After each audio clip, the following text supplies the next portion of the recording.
مولاي صل وسلم دائما أبدا على حبيبك خير الخلق كلهم.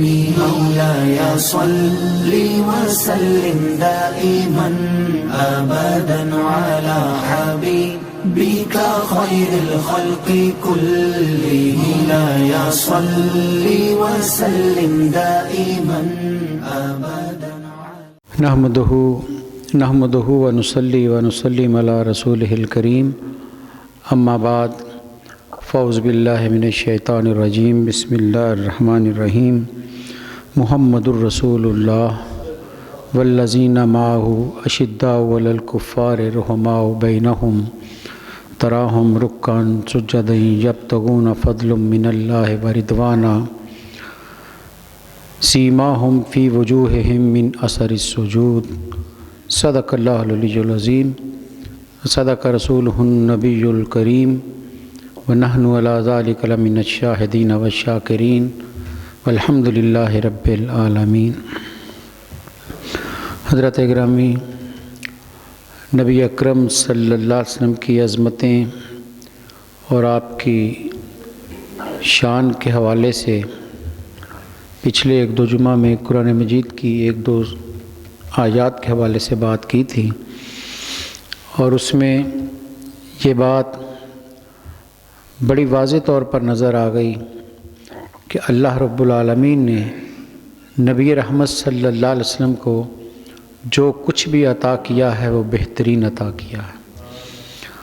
وہ ظاہری حسن ہو، وہ آپ کا ظاہری وجود ہو، آپ کا زمانہ ہو، آپ کا شہر ہو، آپ کے عزیز ہوں، آپ کا خاندان ہو، آپ کے ساتھی ہوں، جس بھی زاویے سے دیکھتے چلے جائیں گے ہر چیز میں کمال نبی صلی اللہ علیہ وسلم کو عطا کیا گیا ہے. آپ خود تو وجود کائنات کا سب سے بڑا وجود ہے ہی، لیکن جو آپ کے قرب و جوار میں ہے وہ بھی بہترین سب سے افضل چیزیں ہیں. وہ پتھر کی صورت میں ہوں، درخت کی صورت میں ہوں، وہ انسانی وجود کی صورت میں ہوں، وہ کسی بھی صورت میں ہے، ان سے بہتر اور کوئی نہیں ہو سکتا ہے. اور ان میں کمال اور ان میں حسن اور ان میں خوبی میرے نبی صلی اللہ علیہ وسلم کے صدقے سے آئی ہے. اور یہ چیز دنیا والوں کو بتا دی گئی کہ دیکھ لو، جو ان کے ساتھ جڑتا چلا جاتا ہے رب العالمین اس کو بھی کمال عطا کرتا چلا جاتا ہے. اب فیصلہ انسان پر ہے کہ وہ قرب رسول میں جانا چاہتا ہے یا اپنے آپ کو کسی مشکل امتحان میں ڈالنا چاہتا ہے. یہ اوپن چھوڑ دیا گیا ہے انسان پر کہ خود فیصلہ کرو. راہیں بتا دی گئی ہیں، چیزیں بتا دی گئی ہیں، اور یہ بھی بتا دیا گیا کہ عظمت ملتی کہاں سے ہے. کوئی چیز چھپائی نہیں. شان عظمت ملتی کہاں سے یہ بڑے واضح انداز میں بتا دیا گیا، تاکہ کوئی غلط فہمی کا شکار نہ رہے کہ کوئی عظمت کہیں اور سے بھی مل سکتی ہے، کوئی منصب کوئی شان کہیں اور سے بھی ملتا ہوگا. فرمایا وہ جتنے ملیں گے زوال پذیر ہوں گے، ختم ہو جائیں گے. اگر ابدی دائمی مستقل عزتیں پانا چاہتے ہو، عظمتیں لینا چاہتے ہو، تو در رسول کی طرف سفر شروع کر دو. تو یہ ہمارے لیے ایک واضح اصول قرآن نے سیٹ کر دیا کہ اپنی زندگیوں کا محاسبہ کرو، دیکھو کہ نبی صلی اللہ علیہ وسلم کی ذات کی طرف ہمارا سفر ہے یا ان سے کہیں دور تو نہیں جا رہے، کہیں ہم غلط فہمی کا شکار تو نہیں ہیں کہ نام تو لے رہے ہیں لیکن آپ کے بتائے ہوئے ان اصولوں اور طریقوں کو ہم چھوڑ چکے ہوں. تو اس لیے ہمیں اپنا جائزہ بھی لینا ہے، قرآن مجید کے پیغامات کو سامنے رکھ کر اپنی زندگیوں کا محاسبہ بھی کرنا ہے. قرآن مجید کہتا ہے کہ ہم نے اپنے نبی کو ہر چیز بہترین عطا کی ہے. جتنے بھی نبی آئے اللہ تعالیٰ نے ان کو ساتھی دیے، ان کے ماننے والے دیے، لیکن بڑی بڑی محنتوں کے بعد ان کے ساتھی بنے. حضرت نوح علیہ السلام کا ذکر قرآن کرتا ہے کہ 950 سال تبلیغ کے بعد جب وہ کشتی میں سوار کرنے لگے افراد تو 70 افراد تھے جو ماننے والے تھے، 70 یا 80 افراد. پوری 950 سالہ تبلیغ کے بعد 80 کے قریب افراد تھے جو آپ کے ساتھ شامل ہوئے، کشتی میں سوار ہوئے. اس سے اندازہ کیجئے کہ کسی حق بات کا ساتھ دینا کتنا مشکل کام ہے، حق بات کے ساتھ کھڑا ہونا کتنا مشکل مرحلہ ہے کہ لوگ ڈر جاتے ہیں، بھاگ جاتے ہیں، پیچھے ہٹ جاتے ہیں کہ مشکلات آئیں گی. پوری تاریخ انبیاء پڑھ لیجئے، ہر نبی کو مشکلات آئیں، اپنوں نے بھی دکھ دیے، غیروں نے بھی دیے، بستی والوں نے بھی دیے، آزمائے بھی گئے. مشکلات در مشکلات سے انبیاء کرام گزرے ہیں، اور صرف خود ہی نہیں ان کے ساتھی ان کو بھی گزارا گیا. کتنے ان میں ثابت قدم رہے، کتنے ان میں جو ہے وہ اپنے دعوے کے پکے رہے. یہ تاریخ انبیاء ہمیں بتا رہی ہے کہ بڑا مشکل مرحلہ ہوتا ہے حق کا ساتھ دینا. نبی صلی اللہ علیہ وسلم نے مکے میں تبلیغ کا اعلان کیا، پیغام دیا. اب پورا معاشرہ آپ کے خلاف ہوا. سوچئے مکے میں تھے کون؟ سارا مکہ قریش ہے، قریش خاندان ہے، قبیلہ ہے سارا، اور اس کی آگے شاخیں ہیں جن کے سارے وہ بیٹھے ہوئے ہیں. ایک ہی ان کا باپ ہے جس کی ساری شاخیں ہیں. بنو ہاشم ہے، بنو امیہ ہے، بنو عدی ہے. یہ مختلف شاخیں قریشی کی ہیں.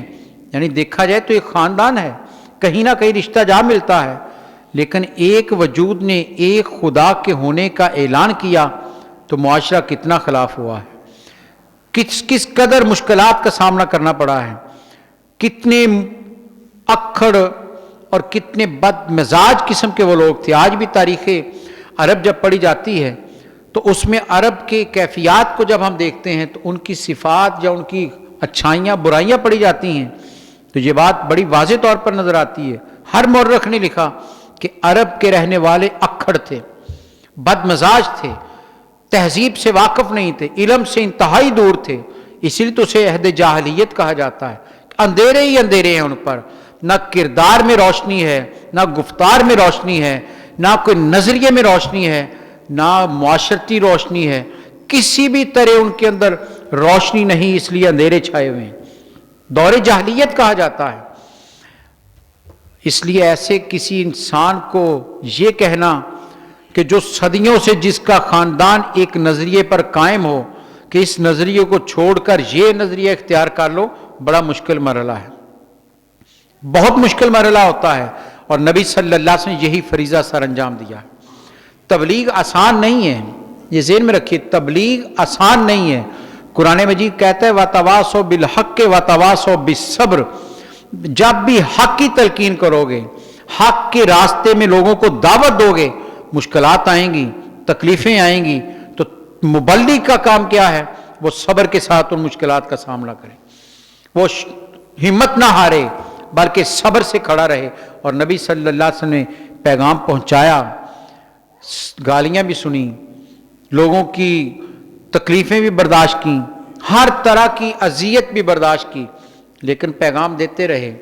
ایسے ماحول میں ساتھ دینا کتنا مشکل مرحلہ تھا. اپنے خاندان کو چھوڑ کر، اپنے عزیزوں کو چھوڑ کر، اپنے بستی والوں کے خیالات اور نظریات کو چھوڑ کر ایک نئی سوچ کا ساتھ دینا یہ مشکل مرحلہ تھا. نبی صلی اللہ علیہ وسلم کے وہ صحابہ اکرام کتنے عظیم لوگ تھے جنہوں نے اس مشکل مرحلے میں سب کچھ برداشت کر لیا لیکن نبی کا دامن نہیں چھوڑا.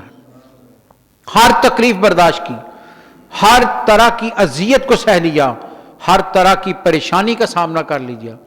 پوری تاریخ حدیث پڑھ لیجیے، آپ سیرت کی کتابیں پڑھ لیجیے، کہیں بھی کسی صحابی نے آ کر نبی صلی اللہ علیہ وسلم سے یہ گلہ نہیں کیا کہ یا رسول اللہ صلی اللہ علیہ وسلم آپ کے پیچھے چلے ہیں، آپ کو مانا ہے تو گھر میں فاقے آ گئے ہیں.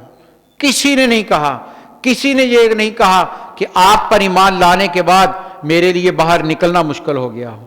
ہر طرح کی اذیت کو برداشت کر لیا، بھوک کو برداشت کر لیا، تکلیف کو سہ لیا، اپنے وجود پر بھی ظلم برداشت کیے، اپنے عزیزوں پر بھی برداشت کیے، لیکن نبی کا جو ساتھ دینے کا وعدہ کیا تھا اس پر ثابت قدمی سے ڈٹ گئے، جم گئے اس پر. تو پھر رب العالمین نے ان کو انعام کیا دیا ہے، ان پر کرم کیا کیا ہے ان صحابہ کرام پر.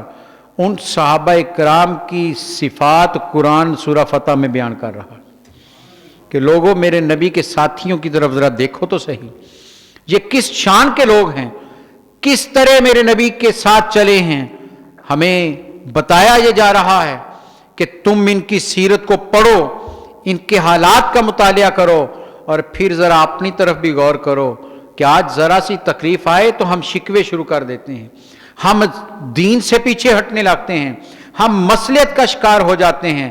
لیکن ان صحابہ کرام کی طرف دیکھو، پہننے کو کپڑا نہیں ہے، کھانے کو لقمہ نہیں ہے، گھر میں کوئی عمارت کا نشان نہیں ہے، لیکن دنیا کے سب سے عظیم اور سب سے ثابت قدم وجود وہ بنے، کسی مشکل کو خاطر میں نہیں لائے ہیں، پاؤں کی ٹھوکر پر رکھا ہے دنیا کو بھی اور دنیا کی تکلیفوں کو بھی، لیکن اپنے نبی کے در سے پیچھے نہیں ہٹے. تو قرآن کو اللہ کو پیار آیا کہ میرے نبی کے ساتھی کتنے مہربان، کتنے محبت کرنے والے، کتنے عظیم لوگ ہیں، کہ رب کہتا ہے کہ لوگوں آؤ تمہیں ان کی صفات ہم بیان کرتے ہیں.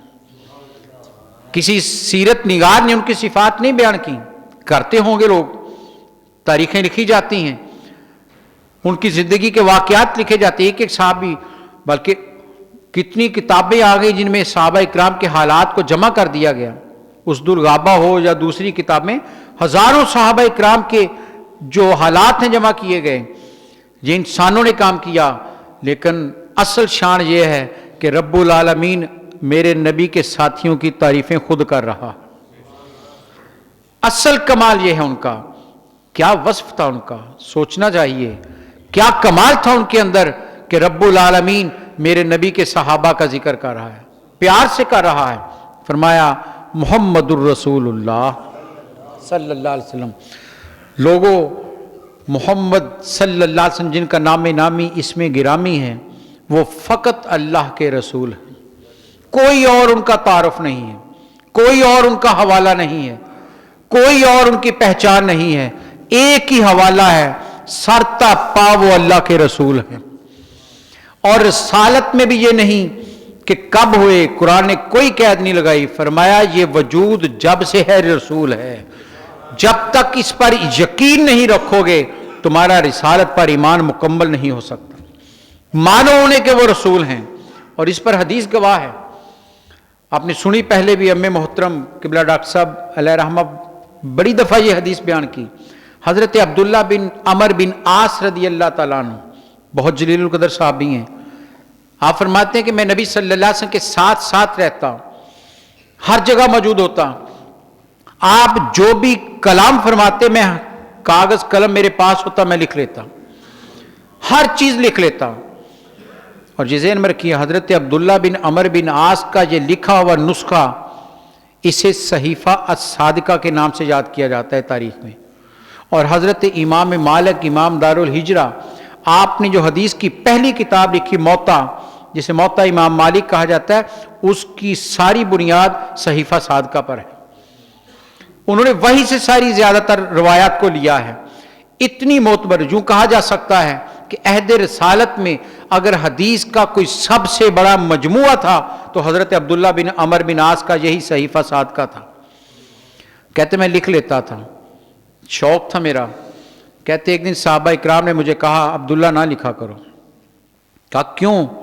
کہا اس لیے کہ ہر چیز لکھنے والی نہیں ہے، جو آپ حکم دیں وہ لکھو. کبھی آپ بچے سے بات کر رہے تم وہ بھی لکھ لیتے ہو، کبھی آپ کوئی سودا خرید رہے ہیں تم وہ بھی لکھ لیتے ہو کہ کیسے کیا بات کی، کبھی کوئی گھر کا معاملہ ہوتا ہے گھر کی بات کر رہے ہوتے ہیں تم وہ بھی لکھ لیتے ہو، ساتھیوں میں بیٹھے ہیں ساتھیوں کی باتیں ہو رہی ہیں تم وہ بھی لکھ لیتے ہو. صرف وہ لکھو جس کا آپ حکم دیں. یہ وہی یوں سمجھ لیں جو آج کے دور میں حدیث سے انکار کرنے والے گر استعمال کر رہے ہیں کہ جو دین کی بات کرے وہ لکھو، دنیا کی بات نہ لکھو. دین کی بات مانو حدیث میں سے، جو آپ نے دنیا کے معاملات کیے ہیں وہ ایک فرد کے معاملات. یہ آج بھی بہت سے اسلام کا لبادہ اوڑھ کر لوگوں کے دین کو ورگلا رہے ہیں. یاد رکھیے میرے رسول کا سر سے لے کر پاؤں تک پورا وجود رسول کا وجود ہے، رسالت کے سایوں میں وجود ہے۔ حضرت عبداللہ کہتے ہیں انہوں نے مجھے روکا تو میں رک گیا، چند دن گزرے، اور اس میں بھی بڑی حکمت ہے۔ اگلے دن ہی نبی صلی اللہ علیہ وسلم نے کیوں نہیں کہہ دیا کہ عبداللہ کیوں نہیں لکھتے؟ چند دن گزارے تاکہ لوگوں کو سب کو پتہ چل جائے کہ عبداللہ نے لکھنا چھوڑ دیا ہے۔ چند دنوں کے بعد میرے نبی صلی اللہ علیہ وسلم کی نظر رحمت اٹھی اور حضرت عبداللہ سے کہا عبداللہ لکھتے کیوں نہیں ہوں؟ حضرت عبداللہ کہتے میرے اندر سوچ تھی، میں نے سارا معاملہ سامنے رکھ دیا کہ یا رسول اللہ صلی اللہ علیہ وسلم یہ معاملات ہیں، یہ وجہ ہے۔ تو اب آپ نے کیا جواب دیا؟ آپ نے فرمایا اکتب یا عبداللہ، اے عبداللہ لکھا کرو، اس زبان سے جو بھی نکلتا ہے وہ حق ہوتا ہے۔ اگر میں بچے سے بات کر رہا ہوں تمہیں اسوہ دے رہا ہوں کہ بچوں سے بات کیسے کی جاتی ہے، اگر میں تجارت کر رہا ہوں، لین دین کر رہا ہوں، تمہیں اصول دے رہا ہوں کہ تجارت کیسے کی جاتی ہے، اگر دوستوں میں بیٹھا ہوں تو میں بتا رہا ہوں کہ دوستوں کی محفلیں کیسی ہوتی ہیں۔ میرا تو وجود کا ایک ایک لمحہ تمہارے لیے نمونہ ہے، کیونکہ میں اللہ کا رسول بن کر آیا ہوں، رسالت کا میرا وجود ہے۔ اور اس پر ایک حدیث اور بھی، آپ جانتے ہیں نبی صلی اللہ علیہ وسلم جب دنیا میں تشریف لائے تو مکہ میں قحط پڑ گیا، بارشیں بند ہو گئیں، لوگ گھبرا گئے، پریشان ہو گئے کہ پانی ختم ہے اور پانی کے بغیر زندگی نہیں، جانور مرنے لگے، کھیتیاں اجڑ گئیں۔ سارے بھاگ کر سردار مکہ عبد المطلب کے پاس آئے کہ جناب پانی نہیں ہے۔ تو کیا ہوا؟ حضرت عبد المطلب نے حضرت ابو طالب سے کہا کہ مصطفیٰ کریم کو لے کر آؤ۔ یہی روایت ہے نا کہ بخاری کی روایت کہ آپ نے پکڑا اور آسمان کی طرف نبی صلی اللہ علیہ وسلم ابھی دودھ پیتے بچے ہیں، آسمان کی طرف اچھالا 2 دفعہ 3 دفعہ، اور کیا فرمایا؟ یا رب بحق کے حاضل غلام، اے رب اس بچے کے صدقے ہم پر بارش برسا۔ حضرت ابو طالب کہتے ہیں کہ آپ کے چچا مولا علی کے والد گرامی، آپ کہتے ہیں کہ ابھی ہم گھر بھی واپس نہیں گئے تھے کہ بارش ہو رہی تھی، موسلادھار بارش ہوئی۔ یہ بچپن کی بات ابھی چند دنوں کے ہیں۔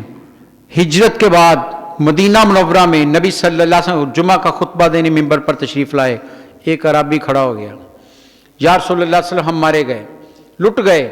پوچھا کیا ہوا؟ کہ یا رسول اللہ بارش نہیں ہے، ہماری کھیتیاں ویران ہو رہی ہیں، جانور پیاس سے مر رہے ہیں، دعا کیجئے بارش ہو۔ تو آپ نے روایت یہ ہے کہ ممبر پر کھڑے کھڑے آپ نے آسمان کی طرف ہاتھ اٹھائے اور کہا یا رب العالمین رحمت کی بارشیں نازل فرما۔ اور صحابہ کہتے ہیں، حدیث کہتی ہے کہ آپ ممبر سے نیچے نہیں اترے تھے کہ مدینہ پر بارش ہو رہی تھی، پورا ہفتہ بارش ہوتی رہی۔ اگلا جمعہ آ گیا، وہ آدمی پھر کھڑا ہو گیا، یا رسول اللہ صلی اللہ علیہ وسلم اب اتنی بارش ہو گئی ہمارے گھروں کو خطرہ ہو گیا ہے۔ آپ مسکرائے اور انگلی اٹھا کر کہا یا اللہ اسے مدینے کے باہر مضافات میں برسا، مدینہ چھوڑ دے۔ اور صحابی کہتے ہیں جوں جوں انگلی گھوم رہی تھی بادل پھٹتا جا رہا تھا۔ میرے نبی کی طاقت اور شان بھی ذہن میں رکھیے گا۔ اس وقت نبی صلی اللہ علیہ وسلم نے کہا صحابہ یہ پہلا واقعہ نہیں ہے، میں ابھی چھوٹا تھا اس وقت بھی ہوا تھا، اس وقت میرے چچا نے میری تعریف میں نعت کہی تھی، وہ سناؤ مجھے۔ تو کس نے سنائی؟ حضرت مولا علی نے کہا یا رسول اللہ میرے والد کی نعت ہے، میں سناتا ہوں۔ بخاری نے اس کو روایت کیا ہے، نبی صلی اللہ علیہ وسلم نے اپنے بچپن کے اس لمحے کو، اس واقعہ کو حدیث میں رقم کر کے ثابت کر دیا کہ میرا بچپن بھی رسالت کا ہے، میں دودھ پیتا بھی کیوں نہ ہوں پھر بھی رسول ہوں، میں مکے کی گلیوں میں چلوں پھر بھی رسول ہوں۔ ایک بڑی خوبصورت روایت آئی، نبی صلی اللہ علیہ وسلم مکے میں تھے ابھی چھوٹی عمر کے، تو ایک دن نبی صلی اللہ علیہ وسلم باہر نکل گئے، تو مکے کی پہاڑیوں میں آپ گئے تو آگے پیچھے راستے میں نکل گئے دائیں بائیں، واپس نہ آئے، پیچھے تلاش شروع ہو گئی کہ نبی صلی اللہ علیہ وسلم نہیں مل رہے، محمد صلی اللہ علیہ وسلم کا تلاش شروع ہو گئی۔ کہتے ہیں حضرت عبد المطلب پریشان ہو گئے، لوگ بگائے کہ دیکھو پتہ کرو کہاں ہیں۔ تھوڑی دیر کے بعد ابو جہل جسے ابو الحکم کہا جاتا ہے، وہ نبی صلی اللہ علیہ وسلم کو لے کر اپنی اونٹنی پر بٹھایا لے کر آیا۔ اس نے بیان کیا، کہتے کہ میں آ رہا تھا مکے کی مضافات سے، پہاڑیوں کے درمیان سے، تو یہ وہاں کھڑے تھے، تو میں نے پہچان لیا کہ یہ سردار مکہ کا پوتا ہے، تو میں نے اونٹ کو بٹھایا اور بچے سے کہا پیچھے بیٹھ جاؤ. کہتے ہیں وہ آپ پیچھے بیٹھ گئے. تو میں نے اونٹ کو اٹھانا چاہا، اونٹ اٹھتا ہی نہیں ہے، اونٹ نہیں اٹھ رہا. کہتے میں نے بڑا زور لگا، ابو جہل خود کہتے میں نے بڑا زور لگایا، مارا اسے، لیکن اونٹ نہیں اٹھ رہا تھا. اور سیرت نگار لکھتا ہے کہ کیا ہوا، کہتے جب بہت زور لگا لیا تو ہاتف غیبی سے آواز آئی، ارے امام ہمیشہ آگے ہوتا ہے، مقتدی پیچھے ہوتا ہے. کہتا ہے میرے دل میں خوف آ گیا، دل کانپ گیا کہ اس جہاں کوئی بھی اور نہیں ہے. تو میں خائف ہو کر، خوفزدہ ہو کر میں نے محمد عربی صلی اللہ علیہ وسلم کو اپنے آگے بٹھایا، خود پیچھے بیٹھا. تو کہتا ہے بٹھانے کی دیر تھی کہ اونٹنی کھڑی ہو گئی. بتا دیا لوگوں تم نہیں مانتے تو اپنی عقل کا ماتم کرو، میرے رسول کو تو بچپن میں بھی ایک جانور بھی پہچانتا یہ اللہ کے رسول ہے. اس لیے قرآن کہہ رہا ہے محمد الرسول اللہ. لوگوں نبی صلی اللہ علیہ وسلم کا پورا وجود رسالت کا وجود ہے، وہ گھر میں سوئے بھی ہوں تو رسول ہیں. حضرت عبداللہ بن مسعود رضی اللہ تعالیٰ گواہ ہیں کہ نبی صلی اللہ علیہ وسلم عشاء کے بعد گھر تشریف لائے، آ کر آپ سو گئے اور کہتے میں نے آپ کے سونے کی آواز کو سنا خراٹوں کی صورت میں کہ جیسے کوئی گہری نیند چلا جاتا ہے. کہتے تھوڑی دیر کے بعد نبی صلی اللہ علیہ وسلم بیدار ہوئے. حضرت عبداللہ بن مسعود کہتے میں آپ کے وضو کا انتظام کرتا تھا، آپ کا خادم تھا. کہتے میں نے دیکھا نبی صلی اللہ علیہ وسلم بیدار ہوئے، وضو بھی نہیں کیا اور مصلی پر کھڑے ہو کر عبادت شروع کر دی، نفل شروع کر دیے. جب فارغ ہوئے تو میں نے کہا یا رسول اللہ صلی اللہ علیہ وسلم، کہتے میرے دل میں خیال آیا کہ شاید آپ بھول گئے ہیں، نعوذ باللہ. کہتے میں نے کہا یا رسول اللہ صلی اللہ علیہ وسلم آپ سو گئے تھے، میں نے آپ کے سونے کی بھی آواز سنی ہے اور آپ اٹھے، آپ نے نماز شروع کر دی، وضو نہیں کیا. تو میرے نبی نے کیا جواب دیا، عبداللہ سنو میری آنکھیں تو سوتی ہیں، میرا دل نہیں سوتا ہے، کیونکہ میرا وجود رسالت کا وجود ہے، وہی کسی لمحے بھی آ سکتی ہے، اس لیے میں تو رسول ہوں، ہر لمحے اللہ کی حفاظت میں رہتا ہوں. تو قرآن کہہ رہا ہے محمد الرسول اللہ. لوگوں میرے نبی کو ماننا ہے تو پورا رسول ماننا. محمد بن عبداللہ نہیں ماننا. مانا ابو لہب محمد بن عبداللہ کہتا تھا، ابو جہل بتیجا کہتا تھا، وہ ذلیل و خوار ہو گئے. اور جس نے محمد الرسول اللہ کہا وہ ابو بکر صدیق بن گئے، وہ فاروق اعظم بن گئے، وہ عثمان غنی بن گئے، وہ حیدر کرار بن گئے. یہ شان اس کو ملتی ہے جو محمد الرسول اللہ مانتا. تو قرآن کہہ رہا ہے محمد الرسول اللہ. لوگوں میرے نبی تو سراپا رسول ہیں، اس لیے وہ تمہیں دنیا کا کوئی حکم دے تو یہ نہ سمجھو یہ ایک عرب کے فرد کا حکم ہے، نہیں، یہ رسول کا حکم ہے. وہ تمہارے معاشی معاملات کی بات کریں تو یہ نہ کہو کہ ہم اپنے دور کی تقاضوں کو دیکھیں گے، نہیں، ان کا کوئی بھی حکم رسالت کا حکم ہے. جب بھی ماننا ہے پورا رسول ماننا ہے، کوئی لمحہ ان کی زندگی کا رسالت کے بغیر نہیں ہے.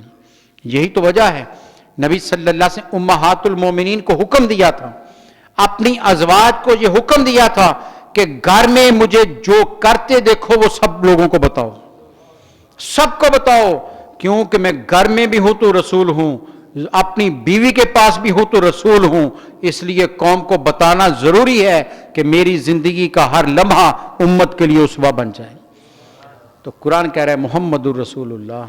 لوگوں وہ تو اللہ کے رسول ہیں، بڑی شان ہے کہ اللہ کے رسول ہیں، لیکن باقی کون ہیں؟ والذین معہ، وہ تو اللہ کے رسول ہیں لیکن وہ جو ان کے ساتھ ہیں، والذین معہ، اور وہ جو ان کے ساتھ. صحابہ اکرام کی طرف قرآن کا رخ ہوتا ہے. صحابہ اکرام کی تعریف میں پورا رکوع قرآن مجید ان کی تعریف بیان کر رہا ہے، پورے رکوع میں صحابہ کی شان بیان کی گئی ہے. فرمایا والذین معہ، ارے وہ جو ان کے ساتھ ہیں کیا ہیں وہ؟ اشداء علی الکفار، وہ کفر کے لیے بہت سخت ہیں. رحماء بینہم، آپس میں بڑے مہربان ہیں. قرآن نے دو صفتیں بیان کی ہیں، باقی آگے آ رہی ہیں. فرمایا کفر پر شدید ہیں، ان کی سختی آپس میں نہیں ہوتی، آپس میں مہربان ہیں، رحیم ہیں. رحماء بین، قرآن کی سند ہے، رحماء بینہم، آپس میں رحیم ہیں، دشمن کے لیے شدید ہیں.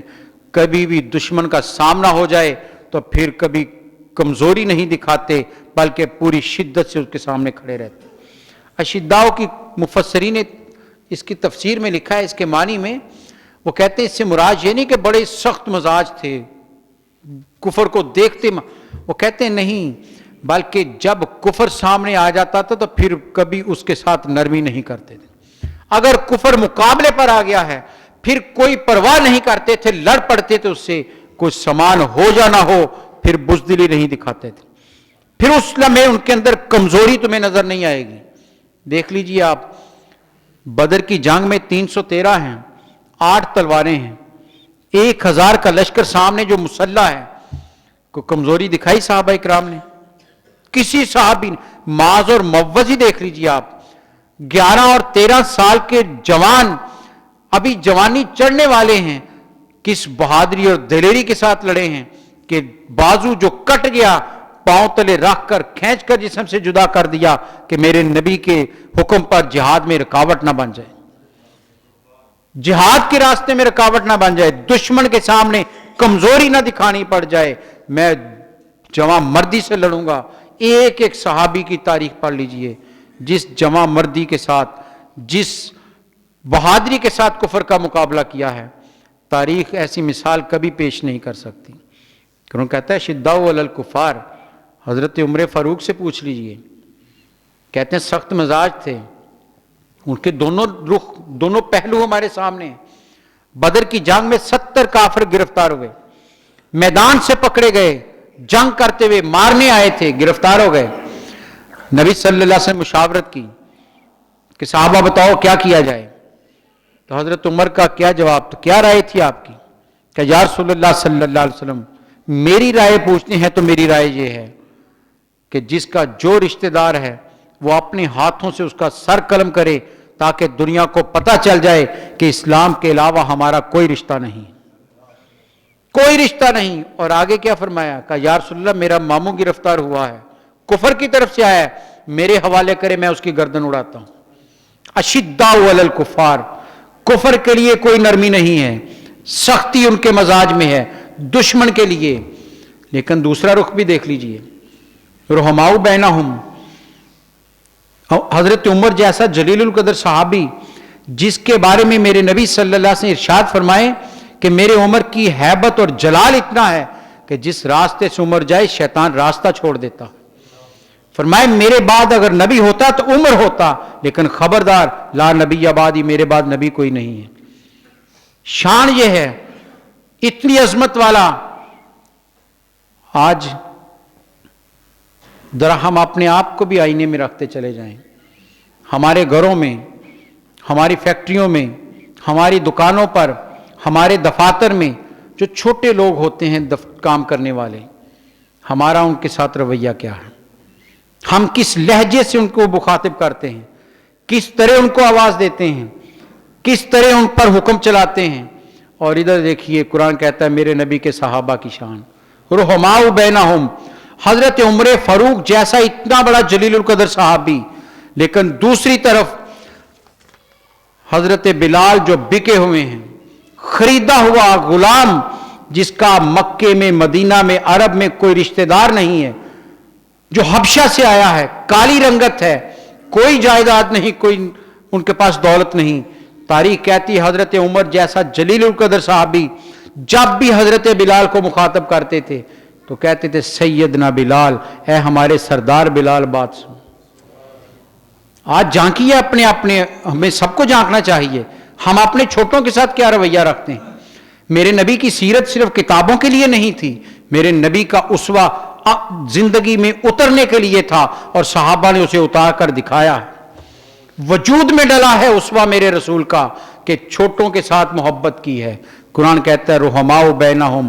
ارے شدید دشمن کے لیے ہے، آپس میں نہیں ہے.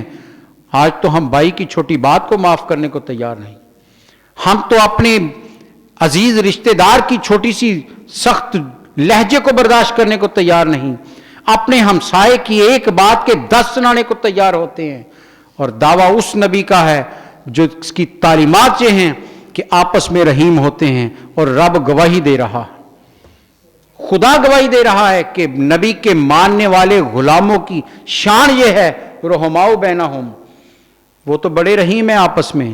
اپنے اپنے گھروں کا جائزہ لیجئے گا حضرات گرامی، ہم سب کو دیکھنا چاہیے کیا ہمارا رویہ ایسا ہی ہے؟ کیا ہم اپنے چھوٹوں کے ساتھ جو ہمارے گھروں میں کام کرتے ہیں، ہماری فیکٹری میں کام کرتے ہیں، ہمارے دفاتر میں کام کرتے ہیں، کیا ہمارا ان کو بلانے کا لہجہ وہی ہے جو میرے رسول نے بتایا ہے؟ جو عمر فاروق جیسا، ان سے بڑھ کر تو کوئی نہیں ہو سکتا، جن کے خط لکھے پر دریائے نیل چلنا شروع کر دے، طاقت اتنی ہے۔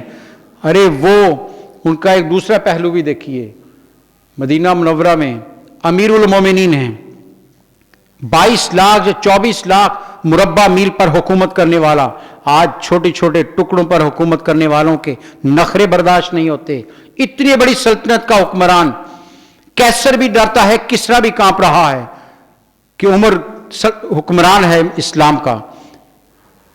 مدینہ منورہ میں رات کا وقت ہے، مسجد میں تشریف لائے، مسجد میں اندھیرا ہے، کیونکہ آپ کا حکم ہے، حضرت عمر نے حکم جاری کیا تھا کہ رات عشاء کی نماز کے بعد چراغ گل کر دیے جائیں اور سو جایا کرو۔ یہ حکم تھا، سٹینڈنگ آرڈر تھا اسٹیٹ کی طرف سے، کیونکہ کچھ واقعات ہوئے تھے کہ چراغ جلتے تھے، لوگ چراغ جلتا چھوڑ کر سو گئے، ہوا کے ساتھ کہیں چراغ ادھر ادھر ہوا، آگ لگ گئی تو گھر جل گئے۔ آپ نے حکم جاری، یہ ہے ریاست جو عوام کی خیر خواہ ہوتی ہے، آپ نے حکم جاری کیا تھا کہ چراغ گل کر دیے جائیں اور سو جایا کرو تاکہ فجر کے وقت بیدار ہو سکو۔ ایک دن حضرت عمر رضی اللہ عنہ صبح کا وقت ہوا، نماز پڑھائی تو آپ نے کہا وہ فلاں جوان نظر نہیں آیا۔ ساتھیوں نے کہا حضرت وہ رات، بڑے اشتیاق سے بڑی محبت سے کہا حضرت وہ رات ساری رات عبادت کرتا رہا، تلاوت کرتا رہا، نفل پڑھتا رہا، بڑی طویل اس نے ریاضت کی ہے، آنکھ لگ گئی ہے۔ تو حضرت عمر کا جواب فرمایا اس سے بہتر تھا کہ وہ رات سو جاتا، نفل نہ پڑھتا، لیکن فجر میں شامل ہو جاتا۔ ہماری ترجیحات بدل گئی ہیں، ہماری زندگی کے انداز بدل گئے ہیں، ہم نے سیرت رسول جو ہمیں عمل کرنے کے لیے دی گئی تھی، ہم اس سے دور چلے گئے ہیں۔ فرمایا رات کے نوافل چھوڑ دیتا، سو جاتا، فجر میں جماعت میں آ جاتا، یہ اس کے لیے بہتر تھا۔ تو حضرت عمر فاروق مسجد میں تشریف لائے، اندھیرا تھا، ایک مسافر سو رہا تھا، آپ تیزی سے آئے، پاؤں اس کے پاؤں پر آ گیا، امیر المومنین کا پاؤں ایک مسافر کے پاؤں پر آ گیا، وہ ہڑبڑا کر اٹھا، اندھیرا تھا، اس نے فوراً کہا آ مانتا، ارے اندھے ہو۔ اب اس جملے کی کاٹ دیکھیے، آج کسی چھوٹے اپنے کسی بھائی سے کہہ کر دیکھ لیجیے آپ کہ آپ اندھے ہو، وہ آپ آگے سے کیا جواب دیتا ہے۔ استاد شاگرد کو کہتے ہوئے ڈرتا ہے، شیخ مرید کو یہ جملہ کہتے ہوئے ڈرتا ہے کہ نامعلوم وہ آگے سے کیا کہے گا، لیکن ایک اجنبی مسافر وہ امیر المومنین حضرت عمر کو کہہ رہا ہے آ مانتا۔